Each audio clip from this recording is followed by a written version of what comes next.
3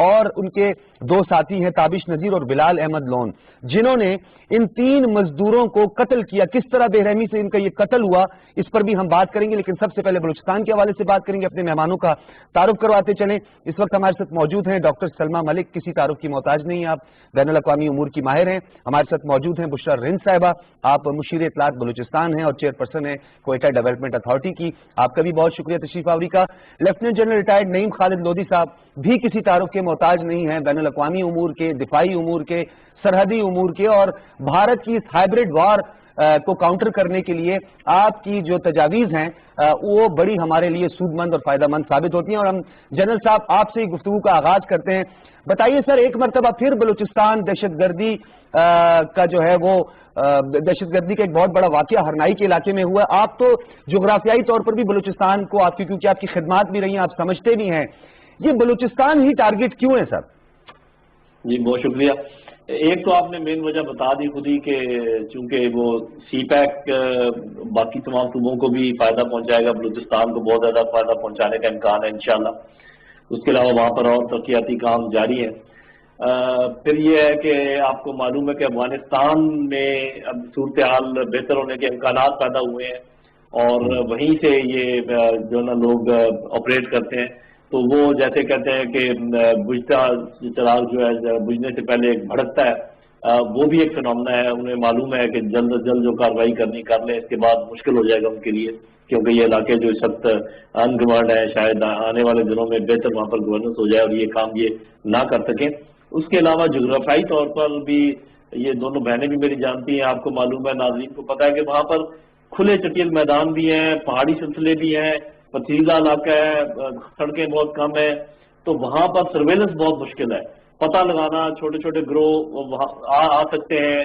ابھی آپ کو پتہ ہے سارے جو بارڈر ہے وہ اس پر فینس نہیں لگی ہے. تو یہ معاملے وہاں پر ذرا آسان ہو جاتے ہیں.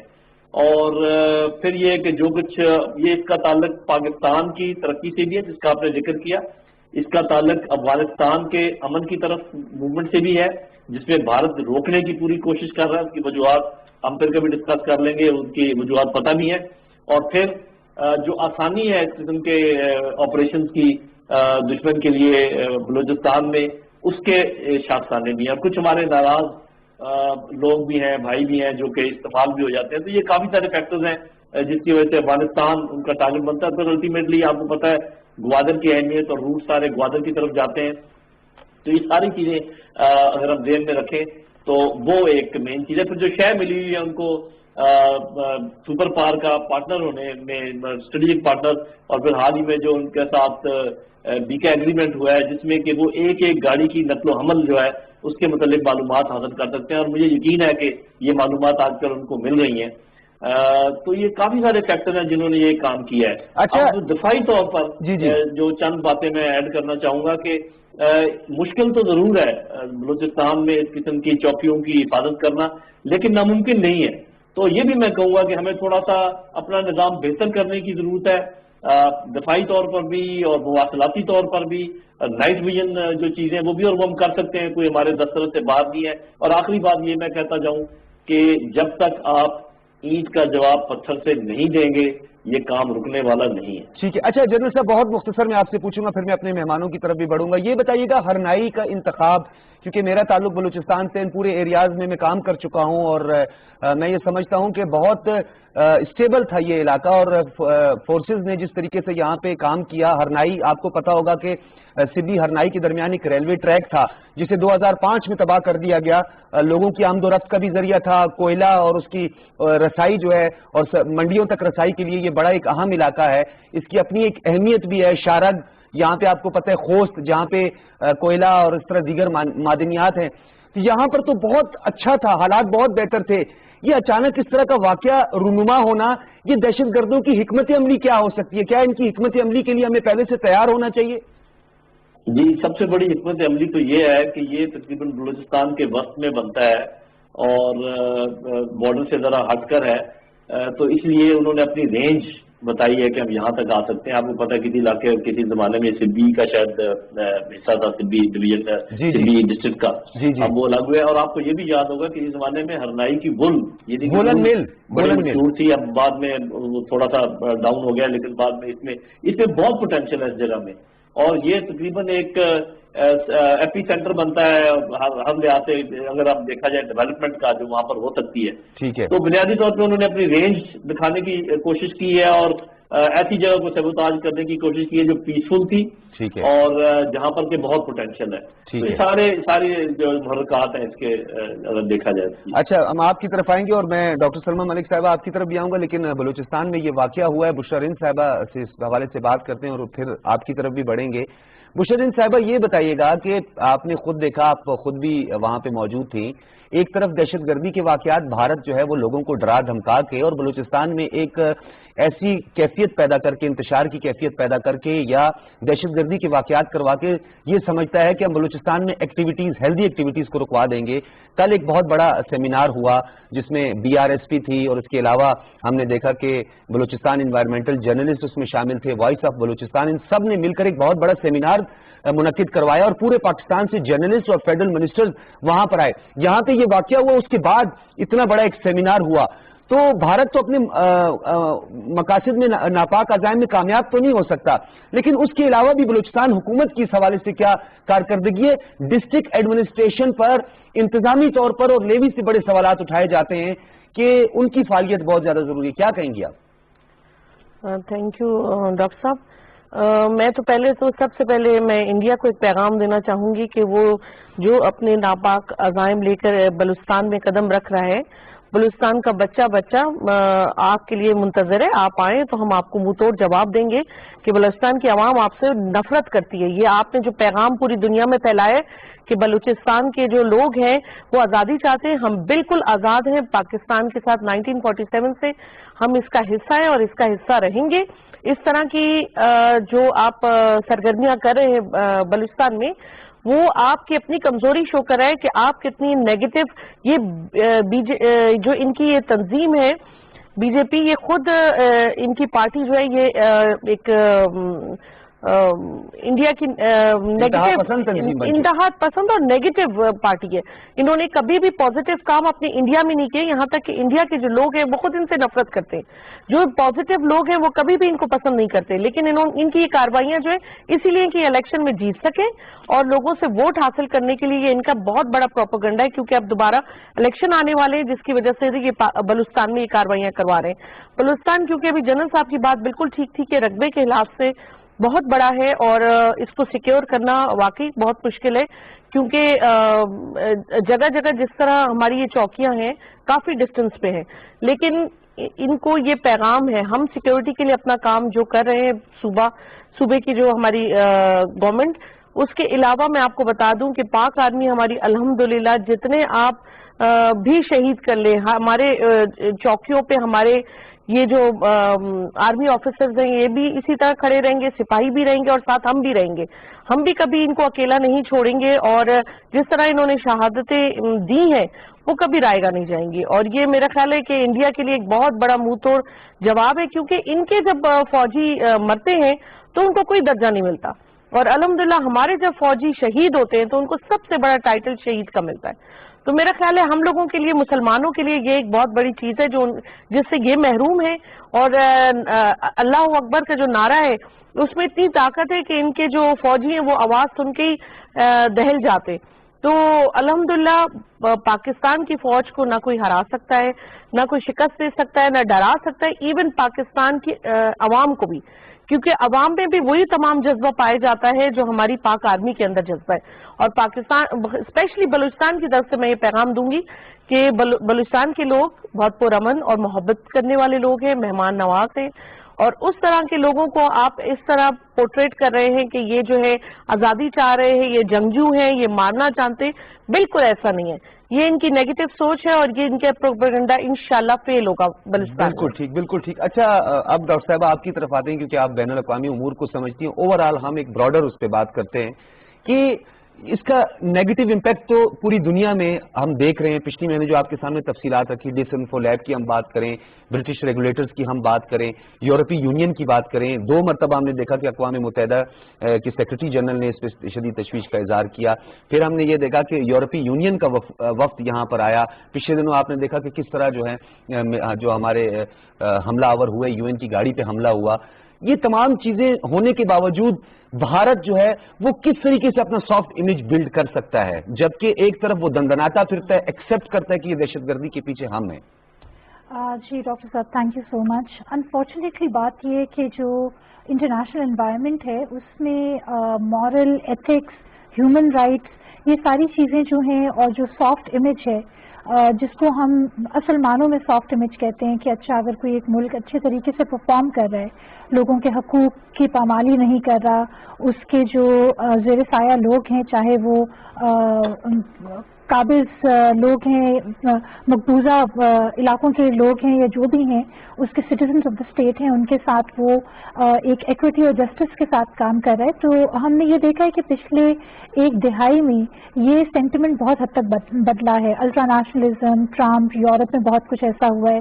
ساتھ یہ کہ بہت سارے ملکوں میں جو اکنامک ایک سچویشن تھی, انڈیا وہ واحد ملک تھا یا ان چند گنتی کے ممالک میں تھا جو جیب میں کھلا پیسہ لے کے دنیا سے ہتھیار خریدتے پھر رہے تھے.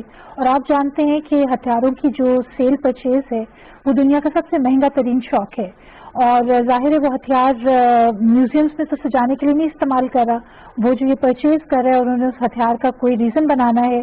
اور جب سے مودی سرکار آئی ہے انڈیا میں, ہم نے یہ دیکھا ہے کہ انڈیا کا انہوں نے نقشہ بدل کے رکھ دیا ہے. انڈیا کو انہوں نے جاہریت کی طرف لے کے آئے ہیں, لوگوں کا انہوں نے مزاج بدل دیا ہے.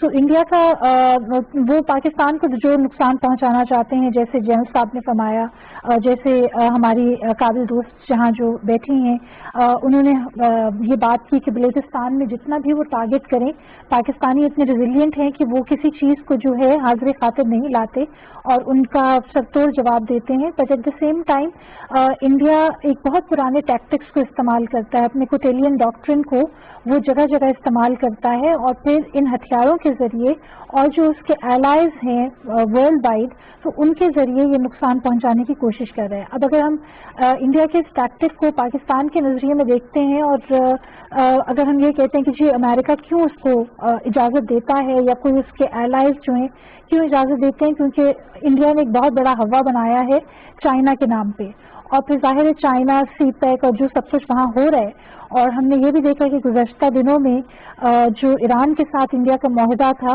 وہ بھی کھٹائی میں پڑ گیا. افغانستان میں پاکستان کی جو کارکردگی ہے, جو پاکستان کا رول ہے پیس پروسیس میں, وہ بہت سراہا جا رہا ہے, اس کو بہت پسند کیا جا رہا ہے, ساری دنیا اس کے بارے میں بات کر رہی ہے. اور یہ وہی پیس پروسیس ہے, یہ وہی پاکستان ہے جو کہ ڈے 1 سے کہتا تھا کہ جی اس طرح سے اس نہج پہ آپ پیس پروسیس کریں. اور امریکہ نے نہ صرف اپنا بہت نقصان کروایا, اپنے اتحادیوں کا بھی کرایا, اور پاکستانیوں کی بھی انتہائی قیمتی جو جانوں کا ضیاع ہوا. بٹ آخر میں وہی ہوا جو پاکستان ان کو جس ڈائریکشن میں لے کے جا رہا تھا.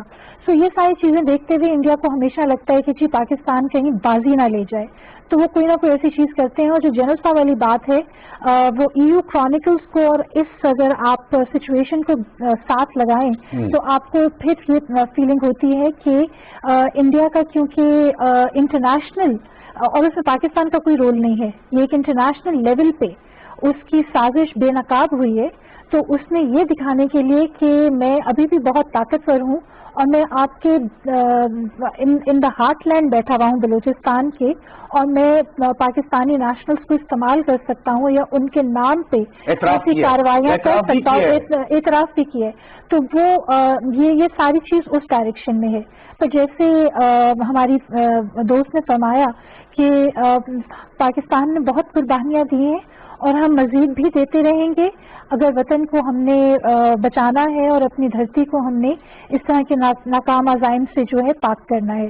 تو اس کے لیے پاکستانی جو ہیں ان چیزوں کو بالکل کسی خاطر میں نہیں لاتے. بالکل آپ نے درست فرمایا. جنرل صاحب, جس طرح ڈاکٹر سلمہ بھی یہی بات کہہ رہی تھی کہ ایک طرف افغانستان میں جس طرح ہم دیکھ رہے ہیں کہ وڈرال اور پھر دوحہ کا پروسیس جس میں پاکستان نے تمام سمٹس جتنے بھی ہوئے، جتنے راؤنڈ بھی ہوئے، پاکستان کا اس میں ایک مثبت کردار، ظلم خلیلزاد کا بار بار آنا، امریکن گورنمنٹ کا اعتراف کرنا پاکستان کے اس مثبت کردار، بلکہ طالبان کی وفود کا، گلبدین حکمت یار کا یہاں پہ آنا، یہ اس بات کی نشاندہی کرتا ہے کہ پاکستان اس خطے میں استحکام چاہتا ہے.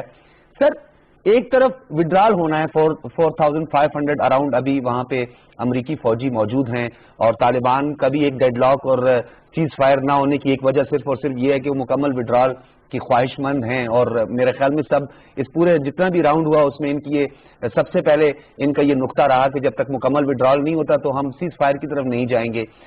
جب بھارت اس طرح کی کارروائیاں بلوچستان میں کرتا ہے، ایک طرف وہاں سے وڈرال ہونے جا رہا ہے، ایک طرف جو ہے طالبان اور انٹر افغان ڈائیلاگز چل رہے ہیں، اور بھارت اسی سرحد پہ کھڑے ہو کر کیمپ بنا رہا ہے، تو آپ نہیں سمجھتے کہ یہ اس پورے پیس پروسیس کو سبوٹاج کر رہا ہے؟ اس بیانیے کو لے کر، اس مدعے کو لے کر، اس کیس کو لے کر کہاں کہاں ہمیں جانا چاہیے، کون کون سے فورمز جو ہیں اس کو استعمال کرنا چاہیے؟ یورپی یونین ہم گئے، اقوام متحدہ گئے، انٹرنیشنل کورٹ آف جسٹس میں بھی کافی حد تک بات ہوئی، جنیوا کنونشن کی بہت ساری وائلیشن ہوتی رہی، کون سا فورم گیا ہے سر؟ دیکھیں، اگر تو ہم افغانستان سے الگ کریں اس بات کو کہ جو ایکسپوجر ہے ہندوستان کا وہ ہمیں کہاں کا لے کے جانا چاہیے، تو وہ تو میرا خیال ہم P5 میں بھی لے گئے ہیں، اور جو ہیومن رائٹس کے وہاں پر مختلف فورمز ہیں وہاں پر بھی لے کر گئے ہیں، اینٹی ٹیررزم، کاؤنٹر ٹیررزم کے فورم پر لے کے جانا چاہیے. تو لا فیئر میں تو یہ کام جاری ہے. جہاں تک یہ افغانستان سے اور افغانستان میں امن نہ ہونے کی بات ہے، یہ تھوڑا سا کمپلیکیٹڈ ہے، اور صاف ظاہر ہے کہ اس میں مختلف رائے ہیں. میں دو تین چیزیں آپ کے سامنے رکھ دیتا ہوں. بہن سلمہ موجود ہیں، دوسری بہن موجود ہیں، وہ دیکھ سکتے ہیں. لیکن پہلی بات یہ ہے کہ جب تک آپ ملکوں کے انٹرسٹ ان پر بالکل کلیئر نہ ہو جائیں، آپ سچویشن ہمیشہ بلرڈ رہتی ہے. دوسری بات یہ ہے کہ جب آپ نے کوئی ایکشن لینا ہو تو آپ کو اپنے فرینڈز اینڈ فوز میں کلیئر کٹ تمیز کرنی چاہیے. یہ نہیں ہو سکتا کہ جی ہمارے کوئی فیورٹ نہیں ہے اور کوئی ہمارے فیورٹ ہیں. اب میں آپ کو ایک دو باتیں بتانا چاہوں گا. پہلی بات یہ ہے کہ دیکھیے، ایک ایگریمنٹ ہے جس میں صاف لکھا ہوا ہے، اور انہوں نے کچھ ایگریمنٹ کے کلوز ہیں نا جو ہمیں معلوم نہیں ہے. جو معلوم کلوز ہے اس میں لکھا ہوا ہے کہ مئی 2021 تک تمام غیر ملکی فوجوں کا انخلاء ہونا ضروری ہے افغانستان سے. جی، یہ مطلب ایک بات طے ہے. اور باقی باتیں پھر کچھ ایسی ہیں. اب یہ ہے کہ جب یہ بات ہو، اور دوسرا یہ ہے کہ جو افغان حکومت کی سرکردگی میں کہوں گا NDS پاکستان کے جو کچھ ساتھ کر رہا ہے وہ آپ کو معلوم ہے. بالکل. اچھا، اب آپ اس بیانیے پر آ جائیں جو ہمارے پاکستان کا ہے کہ ہمارے کوئی فیورٹس نہیں ہیں، ہونے بھی نہیں چاہیے. ٹھیک ہے، جب آپ کے کوئی فیورٹس نہیں ہیں اور نہیں تھے تو آپ مجھے یہ بتائیے کہ جب وہاں کا پریزیڈنشیل الیکشن کا رزلٹ آیا جو کہ 6-7 مہینے کے بعد آئے، بالکل، اس سے یہ پتا چلتا ہے کہ وہ کتنا اچھا رزلٹ تھا یا کتنا اچھی اس کی کاؤنٹنگ ہوئی ہوگی. دو لوگوں نے کلیم کیا، عبداللہ نے اور اشرف غنی نے. ہم کیوں چلے گئے اشرف غنی صاحب کی طرف؟ کیوں نہیں ہم رک گئے کہ بھی چونکہ ہمارے کوئی فیورٹ نہیں ہے تو نام عبداللہ کی طرف جاتے، نام ادھر جاتے، ہم وہاں چلے گئے. کیوں گئے؟ امریکی پریشر کے اوپر. اس کے بعد جیسے میں نے کہا کہ جو کچھ وہ ہمارے ساتھ کر رہے ہیں وہ ہمیں اچھی طرح معلوم ہے، اور جو لوگ جنہوں نے ہمارے ساتھ کوئی برائی نہیں کی وہ بھی ہمیں معلوم ہے وہاں پر کون ہے. تو یہ کہنا کہ جی ہمارے کوئی فیورٹ نہیں ہے بڑی عجیب بات ہے، یا نہ کوئی، یا ہم کسی کو کچھ نہیں، مطلب جو آپ کو گند پہنچا رہے ہیں، بار بار نقصان پہنچا رہے ہیں، وہ بھی آپ کے برابر کے فیورٹ ہیں. اور تیسری بات کہ جب افغان طالبان اور امریکہ کے درمیان معاہدہ ہوا ہے کہ انہوں نے 31 مئی تک جانا ہے، تو ہمارا یہ بیان کہ جی امریکہ اگر جلد بازی میں نکل گیا تو یہاں پر پرابلم ہوگا، یہ بیان دینے کی کیا ضرورت تھی؟ یہ تینوں باتیں آپ ذہن میں رکھیں. اچھا، اس کے بعد بھائی بات یہ ہے کہ یہاں پر اس دفعہ پہلے والا معاملہ نہیں ہے، اس قسم کا ویکیوم نہیں ہوگا. تھوڑا بہت لڑائی ضرور ہوگی، جھگڑے ہوں گے، لیکن ابھی China, Russia, central Asian countries, Iran, Pakistan اور افغانی عوام یہ سب امن چاہتے ہیں. تو یہ ہندوستان اور NDS اور جو کچھ لوگ امن نہیں چاہتے وہ ہاریں گے، اور انشاءاللہ افغانستان میں امن قائم ہو کے رہے. جنرل صاحب، پھر میں مختصر، کیونکہ میں اپنے دوسرے موضوع کی جانب بھی بڑھنا ہے. ابھی آپ نے خود یہی بات تھوڑی دیر پہلے بھی کی کہ بھارت جو ہے وہ امریکہ کا ایک تصویراتی شراکت دار ہے، ایک اسٹریٹجک پارٹنر ہے. دوسری جانب اگر ہم یہ بات کریں کہ اگر ایک نان نیٹو الائے یا وہ ایک تصویراتی شراکت دار اس پورے عمل کو سبوتاج کرنا چاہ رہا ہے، وہ چاہتا ہے کہ یہاں اس کے جو ہے قونصل خانے موجود رہیں، وہ کابل میں بیٹھ کر این ڈی ایس کے ساتھ مل کر پاکستان پر حملہ آور ہوتا رہے، وہ ہمارے جو اس ٹائم ہم باڑ لگا رہے ہیں وہاں پر حملہ آور ہوتے رہے، کبھی پکتیا سے آ جاتا ہے، کبھی پکتیکا سے آ جاتا ہے، کبھی ننگرہار سے آ جاتا ہے، کبھی کنڑ سے آ جاتا ہے. اس کی طرف میں بات کرنا چاہ رہا تھا کہ یہاں کوئی ول نہیں ہے یا ڈیلیبریٹلی یہ سب کچھ ہو رہا ہے، وہاں سے بھی وہ خواہش نہیں ہے کہ یہاں پہ یہ وڈرال ہو یا یہاں پہ پیس آگے بڑھے، کیونکہ اس کا اپنا جو تصویراتی شراکت دار ہے وہ ہی اسی کو سبوتاج کر رہا ہے. یہ کنفیوز معاملہ نہیں ہے؟ دیکھیں جی، دیکھنے والوں کی تو بڑا کلیئر ہے، جو کنفیوز ہونا چاہے ان کے لیے کنفیوز ہے. صاف ظاہر ہے کہ ہندوستان یہ ساری کارروائی امریکہ کی اشیر بات کے بغیر نہیں کر سکتا، لہذا یہ سوچنا کہ امریکہ افغانستان میں امن چاہتا ہے اس کو ذرا ریوائز کر لیجئے. جی بالکل جنرل صاحب، آپ ہمارے ساتھ ہی رہیے کیونکہ ہم بریک کی جانب بڑھیں گے اور آپ کو بتائیں کہ 3 کشمیریوں کو کس طرح شہید کیا گیا، پبلک سیفٹی ایکٹ کے نام پہ کیا کچھ کرتے رہے، کس طرح اس کالے قوانین کے ذریعے جد و جہد آزادی کو روندنے کی کوشش کی گئی اور سیلف ڈیفنس کو، اپنی ماؤں بہنوں بچوں کی عزت اور آبرو کی حفاظت کرنے والوں کو دہشت گردی کے ٹوکرے میں پھینک دیا گیا اور ان کو آتنکوادی قرار دے کر کس طرح ان کی لاشوں کو مسخ کیا گیا. ان 3 نوجوانوں کی لاشوں کو بھی مسخ کیا گیا. یہ تینوں آپس میں کزن تھے اور یہ تینوں مزدور تھے. کتنا بے رحمانہ یہ قتل ہے. کہاں ہے ہیومن رائٹس؟ کہاں ہے وہ so called social activist, human rights activist جو بات کرتے ہیں ہمیشہ بربریت پر، جو بات کرتے ہیں انسانی حقوق پر، فنڈامنٹل رائٹس پر؟ ان سے بھی یہ سوال ہے کہاں ہو آپ؟ اس سے مزید بات کریں گے ایک بریک کے بعد.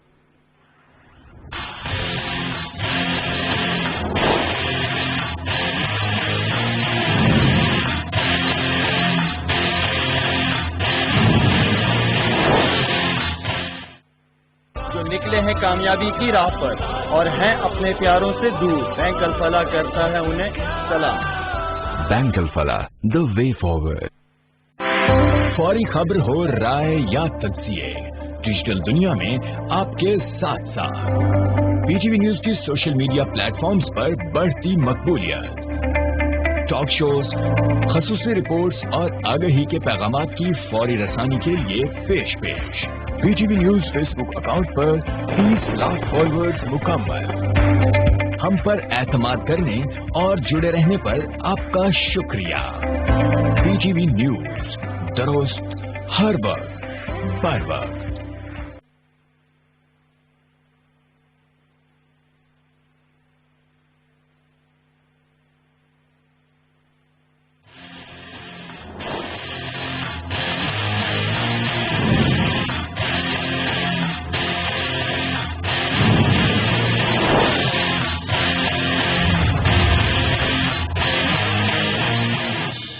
ویلکم بیک ناظرین. ہم کشمیری ان 3 نوجوانوں کی بات کرتے ہیں. ان کا نام لینا بھی یہاں پہ بہت ضروری ہے. اللہ ان کے درجات بلند کرے، ان کی شہادت نصیب کرے، اللہ ان کی ماؤں کو صبر دے. جس طرح آپ نے دیکھا کہ تینوں، جس کا میں نے آپ کو بتایا، مزدور تھے، کزنز تھے. 21 سالہ امتیاز احمد ہے اس میں، 25 سالہ ابرار احمد ہے اور 17 سالہ محمد ابرار ہے. اسے اغوا کیا گیا اور اس کے بعد ان کی لاشوں کو مسخ کیا گیا اور چھپانے کی کوشش کی گئی. اور حیرت کی بات یہ ہے کہ خود پولیس نے اس پر چارج شیٹ کیا ہے اور 1400 صفحات اس پر لکھے ہیں. اب ہم نہیں کہہ رہے، آپ خود کہہ رہے ہیں، آپ خود اعتراف کرتے ہیں. آپ خود کہتے ہیں وہ جو ٹرین کا واقعہ ہوا تھا اس میں ہم نے خود ان اہلکاروں کو مار دیا. مطلب خود ایکسپٹ بھی کر رہے ہیں. اتنی بہادری یا اتنی، مطلب وہ کہتے ہیں کہ اندھیر نگری ہے یہ، چوپٹ راج ہے، یہ کیا معاملہ ہے؟ چلیں اس پر بھی ہم بات کرتے ہیں. لیکن بشرا صاحبہ آپ کی طرف آؤں گا. یہ بتائیے گا کہ جو صورتحال ہم مقبوضہ کشمیر کی دیکھ رہے ہیں، دن بدن حالات وہاں پہ کشیدہ ہوتے جا رہے ہیں. وہاں پہ ذرائع ابلاغ کی بات کریں، لوگوں کے لیے انٹرنیٹ کی سہولیات کی بات کریں. اس کے علاوہ ہم دیکھیں ٹرانسپیرنسی انٹرنیشنل کے دفاتر کو دیکھیں یا وہاں کے مقامی جو اخبارات ہیں ان کے دفاتر تک کو سیل کر دیا جاتا ہے. بولنے کی آزادی نہیں ہے. جہاں پہ بولنے تک کی آزادی نہ ہو اور اس کو اپنا اٹوٹ انگ قرار دے کر اس کو غیر ضروری طور پر، غیر قانونی طور پر، غیر آئینی طور پر، یعنی اقوام متحدہ کی قراردادوں کے بالکل مخالف اور خلاف ہو کر وہاں پر آپ اپنے کالے قوانین جو ہے وہ نافذ کر رہے ہیں. یہ سلسلہ کب تک چلتا رہے گا؟ چین کی بہت بڑی ناکام ایک آخری کوشش ہے کشمیر کے اوپر. جو یہ جتنا پریشر ڈال سکتے تھے انہوں نے بالکل ڈالا. یہ آرٹیکل 370 35A جو ہے، ان کا کیا خیال ہے کہ اس سے یہ میں تو ان کو کشمیری نہیں، پہلے ان کو مسلمان کہوں گی، کیا خیال ہے ان کا مسلمانوں کی آوازیں دبا دیں گے؟ جو ڈیکیڈ سے یہ وائلنس کا ایک انہوں نے سلسلہ شروع کیا ہوا ہے، ٹیررزم کا ایک سلسلہ شروع کیا ہوا ہے، تو کیا ان کا کیا خیال ہے کہ اگر وہ اتنے کمزور ہوتے تو بہت پہلے ہتھیار ڈال چکے ہوتے؟ نہتے ہاتھوں میں پتھر اور ڈنڈے لے کر جو آپ کا مقابلہ کرتے ہوں تو، اور آپ آگے سے لیٹسٹ ویپنز کے ساتھ ان کا سامنا کرتے ہیں، تو کمزور کون ہوا؟ میں تو آپ کو کمزور کہوں گی، میں تو انہیں بہت طاقتور اور بڑے مضبوط کہوں گی، اپنے کشمیر بھائی بہنوں اور بچوں کو، اور we will always support them, چاہے مورل سپورٹ ہو، جیسی سپورٹ ہو، ویل بی ود دیم. اور میرا خیال ہے کہ ایک طرح سے میں تو مودی سرکار کو فیل اور بہت ہی جسے کہتے ہیں بے شرم حکومت کہوں گی کہ جو کھلے عام اس طرح کی حرکتیں کر کے اور پوری دنیا میں اچھا نام بنانے کی کوشش کریں تو وہ کیسے بنے گا؟ اور جعلی میڈیا آؤٹ لیٹس کے ذریعے ایگزیکٹلی. اور میں تو یو این کو میں کہتی ہوں اس فورم کے تھرو میں یہ پیغام دینا چاہتی ہوں کہ where are you should listen what the people are saying in Kashmir. Please save them, please help them, اور جس طرح کی ان کی آزادی اور ان کا جو حق بنتا ہے وہ ان کو دلانا چاہیے جو کہ ان کو نہیں مل رہا. اگر اس طرح کا کوئی بھی عمل انڈیا کے ساتھ ہو رہا ہوتا یا اس طرح کی کوئی زیادتی یا انوالومنٹ پاکستان نے کی ہوتی تو ان کی چیخیں نکل جاتی، یہ پوری دنیا میں ہمیں بدنام کر رہے ہوتے. لیکن ہماری انوالومنٹ انڈیا میں نہ تھی، نہ ہے، نہ ہوگی. مگر ان کو شرم نہیں آتی کہ یہ پاکستان کے اوپر مسلسل کسی نہ کسی قسم کے الزامات لگا رہے ہوتے ہیں اور اس میں انوالو ہو رہے ہوتے ہیں، چاہے وہ بلوچستان کے تھرو، چاہے کشمیر کے تھرو. مطلب ان کو پرابلم ہے، ان کو پرابلم ہے ہم سے، ہمیں ان سے نہیں ہے. تو اسی لیے یہ کبھی بھی نہیں چاہتے کہ یہ کشمیر کا مسئلہ حل ہو اور ہم کشمیر کی اس پہ بیٹھ کے بات کریں. تو یہ پہل ان کی طرف سے ہوئی ہے کہ یہ نہیں چاہتے امن. بالکل. اچھا ڈاکٹر صاحبہ آپ بتائیے گا، یہ اوور آل اس سچویشن کی بات کریں، میرے خیال میں میرا تو سوال ہی بہت لمبا ہو جائے گا. ایک طویل ترین داستان ہے، غموں کی ایک طویل ترین داستان ہے، خون کی ندیاں بہا دی گئی، وہ چیخ و پکار، پتہ نہیں یہ بے ضمیر نام کے جو بین الاقوامی معاشرہ یا دنیا ہے یا فورمز ہیں، پتہ نہیں ان کا ضمیر کب جاگے گا، کب ان کو حق خود ارادیت اور ان کے جو ایک بیسک رائٹ ہے وہ ان کو ملے گا. یہ آخر سلسلہ کب تک چلتا رہے گا؟ یہ مفادات کا ٹکراؤ اور مفادات کی دنیا جو ہے کب نکلے گی مفادات سے اور لوگ جو زندگی کی بقا ہے اس کو یقینی بنائے گی؟ دیکھیے جی، آپ کے سوال میں ہی آپ کا جواب ہے. جہاں بھی ہم نے بین الاقوامی طاقتوں کو ہیومن رائٹس کا یا لوگوں کی عزتوں کا خیال رکھتے ہوئے انٹروین کرتے دیکھا ہے، اور آج کے زمانے میں تو زیادہ تر امریکہ اس سارے ہیومن رائٹس کیمپین کو لیڈ کر رہا ہوتا ہے، تو وہ کہیں بھی لوگوں کے حقوق کو بحال کرنے کے لیے نہیں آتا، وہ صرف اپنے اسٹریٹجک انٹرسٹ کو فلفل کرنے آتا ہے. افغانستان میں بہت کچھ ہوا، اس وقت امریکہ کہیں نہیں گیا. روانڈا میں 90 دن میں 7 لاکھ لوگوں کو جو ہے ٹکڑے ٹکڑے کر کے قتل کر دیا گیا چھریاں چاقوں سے، امریکہ کہیں نہیں تھا. پھر اس کو سڈنلی خیال آیا کہ اچھا میرے پاس موقع ہے اور میں اس ہیومن رائٹس چیمپئن بن جاؤں گا. یورپ میں بھی یہ ہوا، بہت جگہوں پہ اور ہو رہا ہے، یمن میں ہو رہا ہے، بہت جگہوں پر ہے، ٹھیک ہے. بٹ ہم یہ دیکھتے ہیں کہ کہیں بھی وہ اس طرح نہیں آتا جب تک اس کا اپنا انٹرسٹ ایٹ اسٹیک نہ ہو. روہنگیا مسلمس کے ساتھ کیا کچھ ہوا، بہت ایسی ہمارے پاس بے شمار مثالیں ہیں. 10 lakh madam, 10 lakh Rohingya Muslims جو ہیں وہ اب شہریت کے لیے در بدر کی ٹھوکریں کھا رہے ہیں، کوئی ایکسپٹ نہیں کر رہا انہیں. بالکل ایبسلیوٹلی. تو آپ یہ دیکھ سکتے ہیں کہ یہ سارا ایک ہپوکریٹیکل سچویشن ہے، اور ظاہر ہے اس میں بیچارے جو کشمیری ہیں وہ کہاں آتے ہیں؟ نہ کشمیر سے تیل نکل رہا ہے، نہ وہاں سے کاپر نکل رہا ہے، نہ وہاں سے کوئی اور چیز نکل رہی ہے. کشمیر ایک ریزیلینٹ جگہ ہے جہاں لوگوں نے جب پہاڑوں میں بیٹھے ہوئے یہ سبلائم قسم کے لوگوں نے اسلام قبول کیا، اسلام کی راہ پر آئے، تو وہ اسلام بھی انہوں نے صوفیزم والا اسلام قبول کیا جو کہ انتہائی سافٹ ورژن آف اسلام تھا، ٹھیک ہے نا. اور وہ اس قسم کے لوگ ہیں جو صرف امن کی بات کرتے ہیں، اور ان کے اوپر یہ بربریت کا ایک سلسلہ جاری ہے، اور آج سے نہیں ہے، کب سے ہے. ہم ان 3 بیچارے ینگ لڑکوں کی شہادت کے اوپر افسوس آج کر رہے ہیں. آپ جانتے ہیں کہ اس طرح کی ان گنت مثالیں ہیں، اور وہ 1 لاکھ سے زیادہ نوجوان ہیں. ٹھیک ہے جی، 1 لاکھ سے زیادہ نوجوان ہیں. یہاں کشمیر میں وڈو ولیجز ہیں، ہاف وڈوز ہیں، ٹھیک ہے.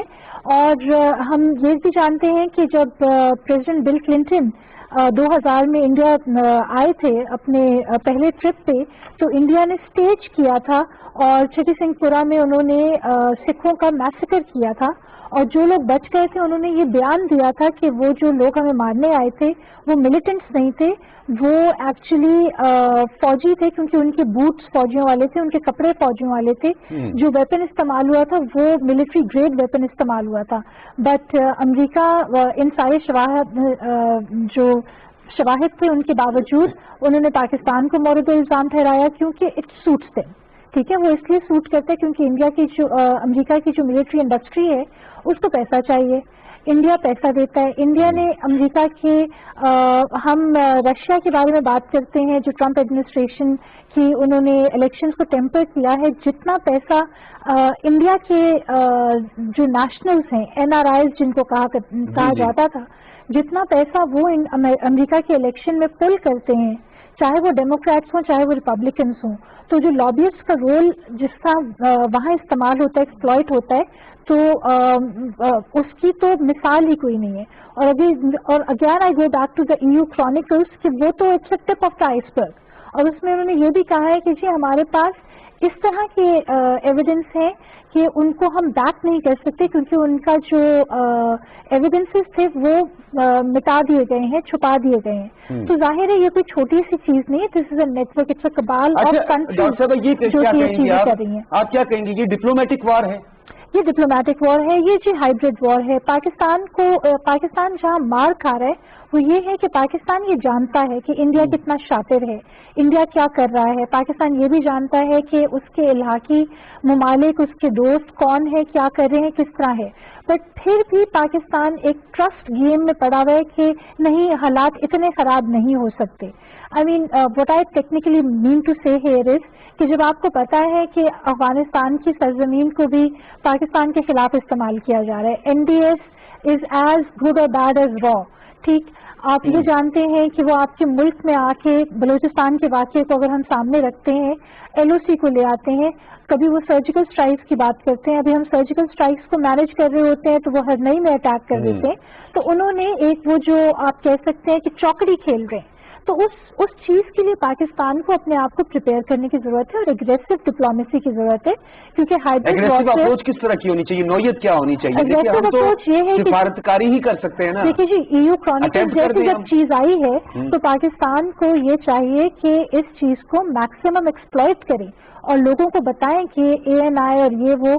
دیکھیں یہ جو نیوز ایجنسیز جن کے نام وہاں آئے ہیں، یہ وہ نیوز ایجنسیز ہیں جن کو اگر آپ لیکن پاکستان نے اس حوالے سے دیکھیں اپنی سفارتی طور پر کوشش کی ہے، ڈوزیئر جمع کروایا ہے، شواہد دیے ہیں، اسپیشل انوائس کے ذریعے بار بار پریس کرنے کی ضرورت ہے. ٹھیک ہے، ہمارے سفرا کو زیادہ متحرک ہونے کی بھی ضرورت ہے. یہ آپ کا بڑا اچھا ہے. اور یہ ملٹی ٹریک پہ کرنے کی ضرورت ہے، کیونکہ صرف یہ جو ہے آپ کی ٹریک 1 ڈپلومیسی جو سفرا کا ہے اور وہ سارا چینل وہ تو کرے گا، اس کو کرنے کی ضرورت ہے. بٹ ہمیں OIC میں اور جگہوں پہ بھی جہاں جہاں انڈیا ہماری اسپیس شرنک کرنے کی کوشش کر رہا ہے، ہمیں اپنی اسپیس کو ریکلیم کرنے کی بہت زیادہ ضرورت ہے. صحیح. جنرل صاحب، میں جس طرح ڈاکٹر صاحبہ نے بھی کہا، آپ کیا کہیں گے اس حوالے سے کہ کیا اوپینین ہے آپ کا؟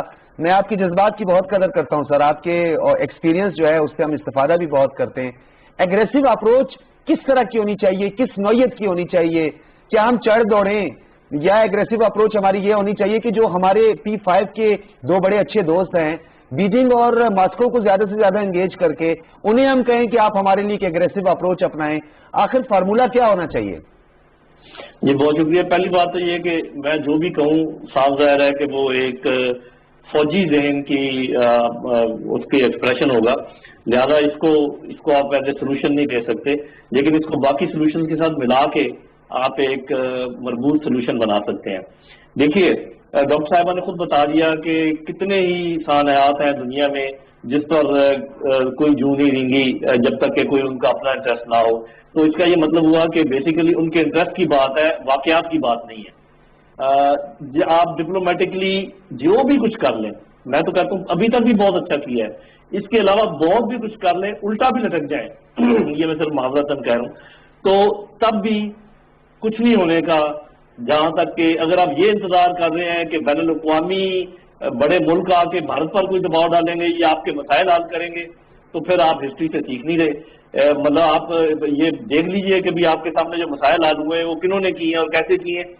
جن کے مسائل تھے جب تک انہوں نے اپنے مسئلے خود حل نہیں کیے ہیں کوئی مسئلہ حل نہیں ہوا ہے. تو آپ کا جو سوال ہے اس کا میں جواب دے دیتا ہوں. پہلی بات تو یہ کہ ہمیں 2-3 چیزوں کے بارے میں کلیئر ہونا چاہیے. پہلی بات تو یہ جو میں نے کر دی کہ کیا شکایتیں لگانے سے اور دنیا کو بتانے سے دنیا متحرک ہو جائے گی اور کوئی آپ کا مسئلہ حل کر دے گی؟ اس کا جواب میں نے تو اپنا دے دیا، باقی آپ اپنے پیمانوں سے لے سکتے ہیں. ہمیں لا فیئر کے میدان میں اور کام کرنا ہے. جو جیسے کہ ہمیں نام پتہ ہونے چاہیے ان کرنیلوں کے، ان جرنیلوں کے جنہوں نے مختلف وہاں پر مظالم ڈھائے ہیں، اس کے ان کے ہمیں فولڈر بنانے چاہیے. جو فولڈر ہم نے بنایا اس کو اور آگے کرنا چاہیے. ہمیں پولیٹیکل میدان میں اور متحرک ہونا چاہیے. انہوں نے ساری حیثیت چینج کر دی ہے مقبوضہ کشمیر کی. ہم نے ابھی صرف بات کی ہے کہ گلگت بلتستان کو ہم ایک اور صوبہ کا وہ دیں گے. میں تو کہتا رہتا ہوں کہ آپ گورنمنٹ ان ایگزائل کی بات کریں، آپ پارشل پلیبسائٹ کی بات کریں، آپ UN کو کہیں کہ یہاں پر آئیں گلگت بلتستان آزاد کشمیر میں پلیبسائٹ کروا لیں. تاظاہر وہ نہیں مانیں گے کیونکہ ہندوستان نہیں مانے گا. پھر آپ یہاں پر انٹرنیشنل آبزرورز کو بلا کے یہاں پہ ریفرینڈم کروائیں. کوئی چلے، کوئی ہلیں پولیٹیکلی. اس کے بعد جہاں تک باقی میدان ہے اس میں میں صرف یہ کہہ دوں آپ کو کہ کیا جو کچھ ہندوستان ہمارے ساتھ کر رہا ہے کیا وہ بھی ہمیں کرنے کا حق حاصل نہیں ہے؟ آپ کہہ رہے، آپ نے سوال پوچھا کہ کیا ہم ان پر چڑھ دوڑیں. دیکھیں اگر تو وہ ہم پر نہیں چڑھ دوڑے تو بالکل نہ ہم ان پر چڑھ دوڑیں، لیکن اگر وہ ہم پر چڑھ دوڑے ہیں آلریڈی تو پھر آپ کیا سوال پوچھ رہے ہیں؟ اور میں جنرل صاحب ایک بات اور بھی یہاں پہ ضرور بتائیے گا، کیونکہ ہم تو طالب علم ہیں، آپ سے سیکھتے ہیں بہت کچھ.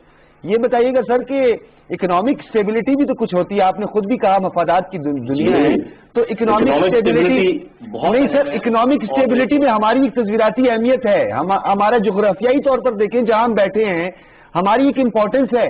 کیا یہ تصویراتی اہمیت بھی کاؤنٹر نہیں کر رہی اس مفادات کی دنیا میں بھارت کے نیریٹو؟ میں ایک بات جو کہا کرتا ہوں دوبارہ دہرا دیتا ہوں، اور یہ صاف ظاہر ہے کہ یہ بہنیں تو اچھی طرح جانتی ہیں. دیکھیں بات یہ ہے کہ اکنامکس، پالیٹکس، اسٹریٹجی، یہ 3 چیزیں آپس میں بندھی ہوئی ہیں. اگر آپ یہ کوشش کریں کہ جی میں صرف ایک میں ایکسل کر جاؤں اور باقی 2 میں بعد میں دیکھ لوں گا، یہ ٹرین نہیں ہے کہ پہلے ایک ہوگی پھر دوسری ہوگی پھر تیسری ہوگی. اگر دوسری نہیں ہوگی تو پہلے بھی نہیں ہو سکتی. آپ نے اپنی اسٹریٹجک لیوریج استعمال ہی نہیں کی جو آپ کی افغانستان میں تھی.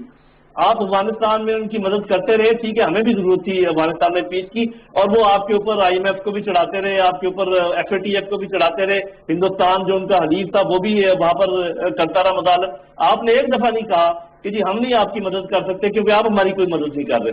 تو بس یہ بھارت دوسرا جہاں تک یہ اکانومی ہے بڑی یہ ضروری چیز ہے، اس میں کوئی شک نہیں. یاد رکھیں یہ لیبیا کوئی غریب ملک نہیں تھا، عراق بھی کوئی غریب ملک نہیں تھا. کیا ہوا ہے ان کے ساتھ؟ اور افغانستان کافی غریب تھا اور یمن بھی غریب ہے. وہ کیا کر رہے ہیں؟ ارے بھائی اپنا زور بازو استعمال کرنا پڑتا ہے باقی سب چیزوں کے ساتھ، صرف باتیں کرنے سے کچھ حاصل نہیں ہوتا. جی بالکل ٹھیک. بہت شکریہ لیفٹیننٹ جنرل ریٹائرڈ نعیم خالد لودھی صاحب، آپ کی جذبات بھری جو آپ کی تجاویز ہیں، اور آپ نے ڈیفینیٹلی پروفیشن کی بھی بات کی. آپ کا ایک مزاج ہے، ایک ٹیمپو ہے. ڈیفینیٹ ہماری افواج جو ہیں ان کا اس ملک کے لیے اور اس ملک کے باسیوں کے لیے ایک جذبہ ہے کہ ہم کس طرح جو ہے اپنی دشمنوں کو روکیں. لیکن اوورآل ہم جو سچویشن دیکھ رہے ہیں اس سچویشن میں پاکستان کو پھونک پھونک کے قدم رکھنا ہوگا. FATF کی تلوار ہم پہ لٹکائی گئی، اور یہ ایسے نہیں لٹکائی گئی. FATF بھی ایک 3 پلان تھا. کس طرح لابنگ کر کے پاکستان کو بلیک لسٹ کرنے کی کوشش کی گئی جس میں بھارت نے منہ کی کھائی، اور ہم 19 کے قریب اس نکات پر منوان عمل درآمد کر چکے ہیں. بشرا صاحبہ ہم نے بھی کنکلوڈ کرنا ہے، پھر میں ڈاکٹر صاحبہ کی طرف بھی جاؤں گا. آپ یہ بتائیے گا کہ ایسے حالات میں اتحاد و اتفاق، افہام و تفہیم، گیٹ ٹوگیدر، جوائنٹ ایفرٹس کی کتنی ضرورت ہے؟ یہ میں اگر اس کو جوڑوں تو میں دیکھوں کہ اسلام کے ساتھ ہمارے اسلام میں سب سے یونٹی جو ہے نا وہ امپورٹنٹ ہے. یہ ایک پلر ہے. اگر ہم اس پلر کو مضبوطی سے پکڑ لیں تو میرا نہیں خیال تو انڈیا کیا دنیا کی کوئی طاقت بھی پاکستان کو نہ گرا سکتی ہے، نہ ختم کر سکتی ہے، نہ اس کا وجود کبھی بھی انشاءاللہ اس کو کچھ ہوگا. یہ دیکھیں ہمارے قائد اعظم محمد علی جناح کے بھی یہی الفاظ تھے کہ یونٹی، فیتھ، ڈسپلن. تو اس میں بھی سب سے پہلی بات یونٹی کی آ جاتی ہے. تو یہ صرف یہ نہیں ہے کہ ہم صرف